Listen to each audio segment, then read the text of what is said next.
നിങ്ങൾക്ക് കിട്ടിയല്ലേ? എനിക്ക് കിട്ടിയാണ്. എന്നാ കൊണ്ടുപോവേ, എല്ലാവർക്കും സുഖം തന്നെയല്ലേ? നമ്മളങ്ങനെ പാലക്കാട് പോയി ചെറിയൊരു പൂച്ചാട്ടിയെ പിടിച്ചിട്ടുണ്ട്. ഇവിടെ എങ്ങും സ്ഥലമില്ലായിട്ട്. അങ്ങനെയല്ല കേട്ടോ, നമ്മളൊരു ബന്ധുവിൻ്റെ വീട്ടിൽ പോയതാണ്. അത് കഴിഞ്ഞപ്പോൾ നമ്മൾ ആ പൂച്ചാട്ടിയെ വേണ്ടി ഇവിടെ കോർത്തിട്ട് വരാലിന് വേണ്ടി നമ്മളെ നോക്കിയിട്ട് നമുക്ക് പുല്ലൊക്കെ ഇവിടെ നമുക്ക് ഭയങ്കര അനക്കവും ബഹളമൊക്കെ നിങ്ങൾ കണ്ടോ. അപ്പോഴത്തേക്ക് നമ്മൾ നൈസായിട്ട് പോയത് വലിച്ചു നോക്കിയപ്പോഴത്തേന് ശരിക്കും മീൻ ഹുക്കായില്ല. മീൻ അതും കൊണ്ടങ്ങ് പോയി. നമ്മളതിൻ്റെ വിഷമത്തിൽ നമുക്ക് ചെറുക്കന് കിട്ടിയ മീനെയൊക്കെ കാണിച്ചുകൊണ്ടിരിക്കുക. അത് കണ്ടപ്പോൾ നമുക്ക് സന്തോഷമായി. മീനെ കാണുമ്പോൾ അല്ലെങ്കിൽ നമുക്കൊരു സന്തോഷമാണല്ലോ. കഴിഞ്ഞപ്പോഴത്തേന് നമ്മൾ അതൊക്കെ ഇങ്ങനെ കണ്ടുകൊണ്ടിരുന്നപ്പോഴത്തേന് ചെറുക്കൻ വേറൊരു 2 സാധനം കൂടെ അതിൻ്റെ അത് ചെറുത് കിടക്കും. നമ്മൾ നോക്കിയപ്പോൾ അണ്ടികള്ളി കല്ലാമുട്ടി എന്നൊക്കെ പറയുന്ന സാധനമല്ലേ, പലയിടത്തും പല പേരെ പറയുന്നത്. അതും കിട്ടിയിട്ടുണ്ട് 2 എണ്ണം. അത് ഭയങ്കര ചാട്ടം.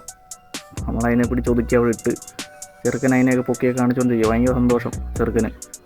നമ്മളങ്ങനെ വീട്ടിൽ പോകാനുള്ള പരിപാടി നോക്കിക്കൊണ്ടിരിക്കുക. 6 മണിയായി. വീട്ടിൽ കുറച്ച് പരിപാടി ഉണ്ടായിരുന്നു.